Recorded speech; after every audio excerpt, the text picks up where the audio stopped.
Hello friends, Achus creation എന്ന YouTube ചാനലിലേക്ക് എല്ലാവർക്കും സ്വാഗതം. നമ്മുടെ ഇന്നത്തെ സബ്ജക്റ്റ് എന്താണ് രതിമൂർച്ച, അതിന്റെ ഗുണങ്ങള്, അത് സ്ത്രീകളിൽ എങ്ങനെ, പുരുഷന്മാരിൽ എങ്ങനെ, ഇങ്ങനെയുള്ള കാര്യങ്ങളെ പറ്റിയിട്ടൊക്കെ പറഞ്ഞു തരാൻ വേണ്ടിയിട്ടാണ്. സബ്ജക്റ്റിലേക്ക് വരുന്നതിന് മുമ്പ് ഞാൻ എന്നെ ഒന്ന് പരിചയപ്പെടുത്താം. എൻ്റെ പേര് സോണിയ. ഒരു സെക്സ് എഡ്യൂക്കേഷൻ ആണ് ഞാൻ ഇതുകൊണ്ട് ഉദ്ദേശിക്കുന്നത്. എന്താണ് രതിമൂർച്ച, അല്ലെങ്കിൽ അത് ഏത് രീതിയിലാണ് അനുഭവപ്പെടുന്നത്, ഒരു സ്ത്രീയിൽ രതിമൂർച്ച ഉണ്ടായോ ഇല്ലയോ എന്നുള്ളത് എങ്ങനെ അറിയാൻ വേണ്ടിയിട്ട് സാധിക്കും. ഒരു 80% സ്ത്രീകളിൽ രതിമൂർച്ച ഉണ്ടാകുന്നില്ല എന്നതാണ് കണക്കുകൾ പറയുന്നത്. അതിന്റെ കാരണം എന്താണ്? ഇതൊന്നും പലർക്കും അറിയത്തില്ല. സെക്സ് എന്നൊരു വാക്ക് പറയുമ്പോൾ പോലും അത് മോശമായിട്ട് ചിത്രീകരിക്കുന്ന അല്ലെങ്കിൽ മോശമായിട്ട് ചിന്തിക്കുന്ന ഈ ഒരു കാലഘട്ടത്തിൽ ഈ രതിമൂർച്ച എന്ന് പറയുന്ന വാക്കിനൊന്നും എത്രത്തോളം പ്രസക്തി ഉണ്ടെന്നൊന്നും പറയാൻ വേണ്ടി പറ്റത്തില്ല. പക്ഷെ നമ്മുടെ വിവാഹ ജീവിതത്തില് സെക്സിന് എത്രത്തോളം പ്രാധാന്യം കൊടുക്കുന്നുണ്ടോ അത്ര തന്നെ പ്രാധാന്യമുള്ള ഒന്നാണ് ഈ രതിമൂർച്ച എന്ന് പറയുന്നതും. പക്ഷെ ആർക്കും അതിനെ പറ്റിയിട്ട് വലിയ അറിവില്ല. ഇപ്പോ രണ്ട് വ്യക്തികൾ തമ്മിൽ ഇങ്ങനെ ഒരു പ്രവൃത്തിയിൽ ഏർപ്പെടുമ്പോൾ എൻ്റെ പങ്കാളിയുടെ അവസ്ഥ എന്താണ്, അല്ലെ എൻ്റെ പങ്കാളിക്കും അങ്ങനെ ഒരു സംതൃപ്തി ഉണ്ടായോ എന്നൊന്നും ആരും ശ്രദ്ധിക്കുന്നില്ല. പ്രത്യേകിച്ച് പുരുഷന്മാരിലൊക്കെ ഈ രതിമൂർച്ച ഉണ്ടാവുക എന്ന് പറയുന്നത് പെട്ടെന്നുണ്ടായിട്ട് പെട്ടെന്ന് തന്നെ അവസാനിക്കും. അതായത് സ്ഖലനത്തോടൊപ്പം തന്നെ അവർക്ക് രതിമൂർച്ചയും ഉണ്ടാകും എന്നതാണ്. അപ്പൊ ഒരു നല്ലൊരു സെക്സ് എഡ്യൂക്കേഷൻ ആയിട്ട് ഞാൻ ഈ പറയുന്ന കാര്യത്തെ നിങ്ങൾ ഉൾക്കൊണ്ടുകൊണ്ട് നല്ല അറിവുകൾ സ്വീകരിക്കാം. ഒത്തിരി ആൾക്കാര് ചോദിക്കാറുണ്ട്, ഈ രതിമൂർച്ച ഉണ്ടായി എന്നതിന്റെ ലക്ഷണങ്ങൾ എന്തൊക്കെയാണ്, അല്ലെങ്കിൽ എന്തുകൊണ്ടാണ് സ്ത്രീകളിൽ ഒരുപാട് പേരിൽ ഇത് സംഭവിക്കുന്നില്ല എന്ന് പറയുന്നതെന്നൊക്കെ ഒത്തിരി പേരിങ്ങനെ സംശയമായിട്ട് ചോദിക്കാറുണ്ട്. അതിൻ്റെയൊക്കെ ഒരു മറുപടി ആയിട്ടാണ് നമ്മൾ ഇന്ന് ഈ വീഡിയോ പറഞ്ഞു വിട്ടിരിക്കുന്നത്. അതായത് മനുഷ്യ ലൈംഗികതയുടെ, അതായത് ലൈംഗിക സുഖാനുഭൂതിയുടെ ഒരു പാരമ്യമാണ് നമ്മൾ ഈ ലൈംഗിക വേഴ്ചയിൽ ഏർപ്പെടുമ്പോൾ നമുക്ക് കിട്ടുന്ന ആ ഒരു ഫീലിങ്സിന്റെ ഏറ്റവും പീക്കായിട്ടുള്ള ഒരവസ്ഥയാണ് നമ്മൾ ഈ രതിമൂർച്ച എന്ന് വിളിക്കുന്നത്. അത് ആരുടെ ഔദാര്യമൊന്നുമല്ല, അതൊരു അവകാശമാണ്. അതായത് സ്ത്രീക്ക് ഇത് പാടില്ല, സ്ത്രീക്ക് രതിമൂർച്ച ഇങ്ങനെയുള്ള കാര്യങ്ങളൊക്കെ പറഞ്ഞു കഴിഞ്ഞാൽ ആ സ്ത്രീ മോശമാണ്, അല്ലെങ്കിൽ അവൾക്ക് സെക്സിൽ ഭയങ്കര ഇൻട്രസ്റ്റ്, ഇങ്ങനെയൊക്കെ കരുതുന്ന കാലമൊക്കെ നമ്മൾ കളയേണ്ടിയിരിക്കുന്നു. ഇതൊന്നും ആരുടെ ഔദാര്യമല്ല, ഇത് ശരിക്കും അവകാശമാണ്. സെക്സ് നമുക്ക് അവകാശപ്പെട്ട കാര്യമാണെങ്കിൽ, സെക്സ് നമ്മൾ ചെയ്യുന്നുണ്ടെങ്കിൽ ഈ പറയുന്ന രതിമൂർച്ചയും അതിൻ്റെ ഉള്ളിൽ ഒരു പ്രധാന ഭാഗം തന്നെയാണ്. അതായത് മനുഷ്യ ലൈംഗികതയുടെ 4 ഘട്ടങ്ങളിൽ അതിപ്രധാനമായിട്ടുള്ള ഒരു ഭാഗമാണ് ഈ രതിമൂർച്ച എന്ന് പറയുന്നത്.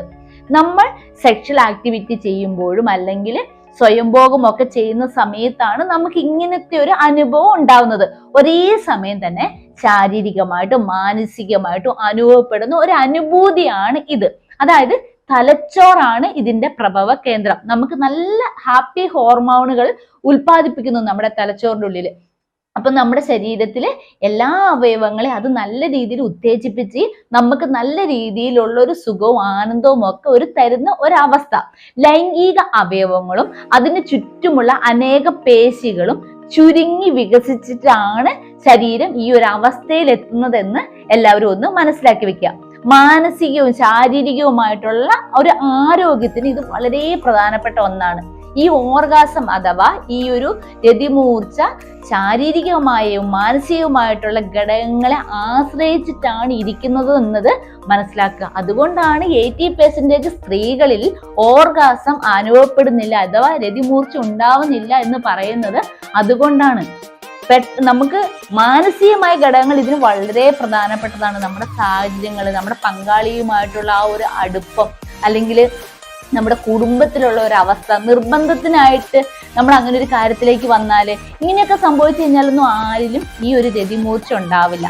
നമുക്ക് ഏറ്റവും സാഹചര്യങ്ങളൊക്കെ അനുകൂലമായിട്ട് നമ്മുടെ പങ്കാളിയുമായിട്ട് നമുക്ക് അത്രയും നല്ലൊരു അടുപ്പം എല്ലാം വന്ന് മറ്റൊരു ആകുലതകളും ഉത്കണ്ഠകളും ഒന്നും ഇല്ലാതിരിക്കുന്ന സമയത്താണ് നമുക്കത് സംഭവിക്കുള്ളൂ. നേരത്തെ ഞാൻ പറഞ്ഞ പോലെ പുരുഷന്മാരിൽ സ്ഖലനം സംഭവിക്കുമ്പോൾ തന്നെ രതിമൂർച്ചയും ഉണ്ടാകാറുണ്ട്. പുരുഷന്മാരിൽ പെട്ടെന്ന് ഉണർന്ന് പെട്ടെന്ന് അവരിലെ വികാരം അവസാനിക്കുന്നു. എന്നാൽ സ്ത്രീകളിലെ വികാര വിചാരം എന്ന് പറയുന്നത് പതിയെ ഉണർന്ന് പതിയെ അവസാനിക്കുന്ന ഒന്നാണ്.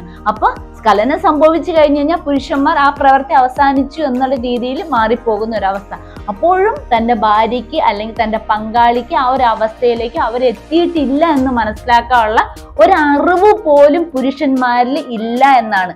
അതായത് തന്റെ പങ്കാളിയുടെ അവസ്ഥ എന്താണ്, അവർക്കും ആ ഒരു സംതൃപ്തിയൊക്കെ കിട്ടിയോ ഇല്ലയോ എന്ന് മനസ്സിലാക്കാനുള്ള ഒരു അറിവ് പോലും അവർക്ക് ഇല്ല. അതായത് നല്ല രീതിയിലുള്ള ഒരു സെക്സ് എഡ്യൂക്കേഷൻ കിട്ടിയിട്ടില്ല. കൂടാതെ നേരത്തെ ഞാൻ പറഞ്ഞ പോലെ ഇതൊന്നും സ്ത്രീക്ക് പറഞ്ഞിട്ടുള്ള കാര്യമല്ല, അല്ലെങ്കിൽ സ്ത്രീന്റെ ഓർഗാസം അല്ലെങ്കിൽ രതിമൂർച്ചയൊക്കെ അത്ര മതി എന്നുള്ള ചിന്തിക്കുന്ന കുറെ ഒരു ഇതുണ്ട്. അങ്ങനെയൊന്നും ആകരുത്. നമ്മൾ നേരത്തെ പറഞ്ഞ പോലെ തന്നെ സെക്സ് എൻജോയ് ചെയ്യുന്നുണ്ട് എങ്കിൽ അതിൻ്റെ ഉള്ളിൽ വളരെ പ്രധാനമായ ഘടകമായിട്ട് തന്നെ നമ്മൾ ഈ രതിമൂർച്ച എന്ന് പറയുന്ന ആ ഒരു ഇതിനും നമ്മൾ പ്രാധാന്യം കൊടുക്കണം. അതിൽ നിന്ന് നമുക്ക് നിരവധി ശരീര ഗുണങ്ങൾ കിട്ടുന്നുണ്ടെന്നുള്ളത് നമ്മൾ മനസ്സിലാക്കി വെക്കും. നല്ല ഉറക്കം കിട്ടും, സ്ട്രെസ് കുറയ്ക്കും, അതേപോലെ തന്നെ ഹാപ്പി ഹോർമോണുകളൊക്കെ നമ്മുടെ ശരീരത്തിൽ ഉൽപ്പാദിപ്പിക്കും, വേദനകൾ കുറയും. നമ്മൾ സെക്സ് ചെയ്യുമ്പോൾ എന്തെല്ലാം ഗുണങ്ങളാണോ നമ്മുടെ ശരീരത്തിൽ കിട്ടുന്നത് അതേ ഗുണങ്ങൾ തന്നെ നമുക്ക് തരുന്ന ഒരു ഘടകമാണ് ഈ ഓർഗാസം എന്ന് പറയുന്നത്. പക്ഷെ പലർക്കും ഇതിനെ പറ്റിയിട്ട് ഒരു അറിവില്ല, അല്ലെങ്കിൽ ഇത് അത്രയും അങ്ങ് ഒരു പ്രധാനപ്പെട്ട ഒരു ഘടകമായിട്ട് ആരും ഉൾക്കൊള്ളുന്നില്ല. അതുകൊണ്ടാണ് ആ ഒരു മാറ്ററിനെ അല്ലെങ്കിൽ ഈ ഒരു സബ്ജക്റ്റിനെ നമ്മളിങ്ങനെ മാറ്റി വെക്കുന്നത്. സെക്സ് എന്ന് പറയുമ്പോൾ തന്നെ അയ്യേ അല്ലെങ്കിൽ അറപ്പോടെ അന്ന് ആ കാര്യം എല്ലാവർക്കും നടക്കുകയും വേണം. അതിനേക്കാളും മോശമായിട്ടാണ് ഈ ഒരു വാക്കിനെ പോലും എല്ലാവരും വീക്ഷിക്കുന്നത്. അല്ലെങ്കിൽ രതിമൂർച്ച എന്നുള്ള ഒരു വാക്കൊക്കെ പറയുമ്പോൾ പറഞ്ഞവരും പോയി അത് കേട്ടവരും പോയി എന്നുള്ള രീതിക്കാണ് എല്ലാവരും കാണുന്നത്. അത് അങ്ങനെയൊന്നും അല്ല എന്ന് മനസ്സിലാക്കി വെക്കുക. അതാരുടെയും ഔദാര്യമല്ല, അവകാശത്തിൽപ്പെട്ട ഒരു കാര്യമാണ്, ഒത്തിരി ഗുണങ്ങളുള്ള ഒരു കാര്യമാണ്. ഇപ്പോ തന്റെ പങ്കാളിയെ പരസ്പരം മനസ്സിലാക്കിക്കൊണ്ട് ആ ഒരു അവസ്ഥ എല്ലാവരും അനുഭവിക്കുക തന്നെ വേണം എന്നതാണ് സെക്സിന്റെ ഏറ്റവും പ്രധാനപ്പെട്ട ഘടകങ്ങളിൽ ഒന്നാണ്. ഇതൊക്കെ ഒന്ന് മനസ്സിലാക്കിക്കൊണ്ടാവണം. നല്ല രീതിയിലുള്ള അറിവെടുത്താൽ ഈ കാര്യങ്ങളൊക്കെ ഓട്ടോമാറ്റിക്കായിട്ട് നമുക്ക് അറിയാനും മനസ്സിലാക്കാൻ വേണ്ടിയിട്ടും ഒക്കെ സാധിക്കും. അതേപോലെ തന്നെ പുരുഷന്മാരിലെ രതിമൂർച്ചയുടെ ഗുണങ്ങൾ എന്തൊക്കെയാണ്, സ്ത്രീകളിലെ രതിമൂർച്ചയുടെ ഗുണങ്ങൾ എന്തൊക്കെയാണ്, എന്തുകൊണ്ടാണ് സ്ത്രീകളിൽ ഒരു 80% സ്ത്രീകളിലും രതിമൂർച്ച അനുഭവപ്പെടാത്തതിന്റെ കൂടുതലായിട്ടുള്ള കാരണങ്ങൾ, അതുപോലെ തന്നെ സ്ത്രീകളിൽ രതിമൂർച്ച ഉണ്ടായോ എന്നത് എങ്ങനെ അറിയാൻ വേണ്ടി സാധിക്കും, ഇതെല്ലാം ഞാൻ അടുത്ത വീഡിയോയിൽ പറഞ്ഞു തരുന്നതായിരിക്കും. എല്ലാ കാര്യങ്ങളും കൂടെ നമ്മൾ ഒറ്റ വീഡിയോയിൽ പറഞ്ഞു കഴിഞ്ഞിട്ടുണ്ടെങ്കിൽ ഒത്തിരി ലെങ്ത് ആയി പോകും നമ്മുടെ വീഡിയോ. അപ്പൊ ആദ്യം നമ്മൾ ഈ ഓർഗാസം അഥവാ രതിമൂർച്ച എന്താന്നുള്ളത് ജസ്റ്റ് ഒന്ന് മനസ്സിലാക്കി വെക്കുക. അതിന്റെ ശേഷം നമ്മളെ തന്നെ, അതായത് എൻ്റെ പങ്കാളിക്ക് അങ്ങനെ ഒരു അവസ്ഥ ഉണ്ടാവുന്നുണ്ടോ അല്ലെങ്കിൽ അങ്ങനെ ഒരു തൃപ്തി കിട്ടുന്നുണ്ടോ എന്നുള്ളതൊക്കെ ഒന്ന് നമ്മൾ മനസ്സിലാക്കിയിട്ട് നമ്മൾ നല്ല രീതിയിൽ എൻജോയ് ചെയ്തിട്ട് മുന്നോട്ടേക്ക് പോവുക. അപ്പോൾ ഇന്നത്തെ ഈ ഒരു വീഡിയോ നിങ്ങൾക്ക് ഇഷ്ടമായെങ്കിൽ നിങ്ങൾ ലൈക്ക് ചെയ്യുക, ഷെയർ ചെയ്യുക, സപ്പോർട്ട് ചെയ്യുക. നിങ്ങളുടെ അഭിപ്രായങ്ങളും നിർദ്ദേശങ്ങളും ഒക്കെ അറിയിക്കുക. നിങ്ങൾക്ക് എന്തെങ്കിലും സംശയങ്ങളൊക്കെ ഉണ്ടെങ്കിൽ കമന്റ് രൂപത്തിൽ അറിയിച്ചു കഴിഞ്ഞിട്ടുണ്ടെങ്കിൽ ഞാൻ കൃത്യമായിട്ട് അതിന് മറുപടി തരുന്നതുമായിരിക്കും. അപ്പോൾ അടുത്തൊരു വീഡിയോയിൽ കാണുന്നവരേക്കും എല്ലാവർക്കും ബൈ.